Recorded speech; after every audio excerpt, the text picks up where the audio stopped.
Hello दोस्तों, तो कैसे हो आप लोग। तो आप सभी का स्वागत है हमारे अपने चैनल मिस्टीरियम लैंड हिंदी में।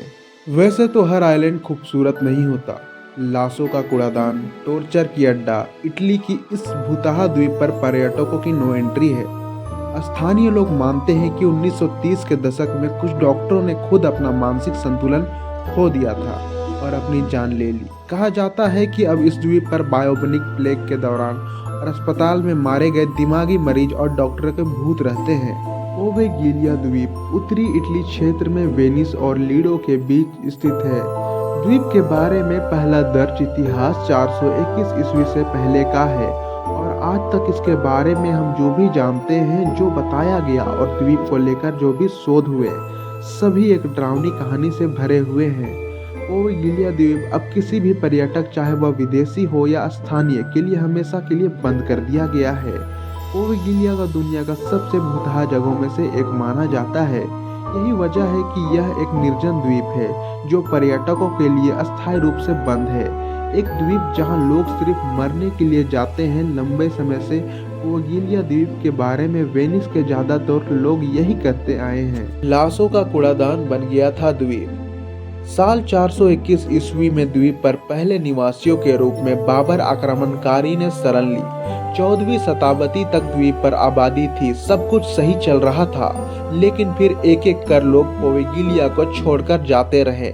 लेकिन जब 1300 के दशक में जब ब्लैक डेथ या बायोबनिक प्लेग फैला, तो यह द्वीप संक्रमितों को रखा जाने लगा जो या तो मरने की कगार पर थे या मर चुके थे। आज के शब्दों में इसे क्वारंटाइन कॉलोनी भी कह सकते हैं, लेकिन इसका स्वरूप बेहद ही विभसित था।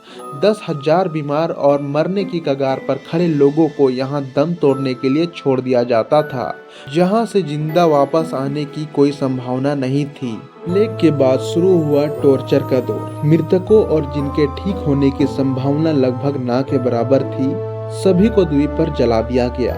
अगर ये कहानी आपको खौफनाक लग रही है, तो ओवेगिलिया पर 1800 से 1900 के बीच की कहानी आपके रोंगटे खड़े कर देंगी। 1800 से 1900 की शुरुआत के बीच इस द्वीप को मनोरोगियों के एक अस्पताल में बदल दिया गया था। लेकिन सभी को पता था कि यह जगह एक सुधार गृह को छोड़कर सब कुछ है। यहाँ डॉक्टर मरीजों पर अजीबोगरीब और दर्दनाक प्रयोग करते थे, जिससे कई मरीजों को गहरा नुकसान हुआ और कुछ की दर्दनाक मौत हो गई। डॉक्टरों ने खो दिया था अपना मानसिक संतुलन। स्थानीय लोग मानते हैं कि 1930 के दशक में कुछ डॉक्टर ने खुद अपना मानसिक संतुलन खो दिया और अपनी जान ले ली। मछुआरे भी भागते हैं द्वीप से दूर। द्वीप पर कोई भी संस्था लंबे समय तक नहीं चलता था, कोई भी काम पूरा नहीं होता था और कई अजीबोगरीब घटनाएं आज भी लोगों के लिए पहेलियां बनी हुई है।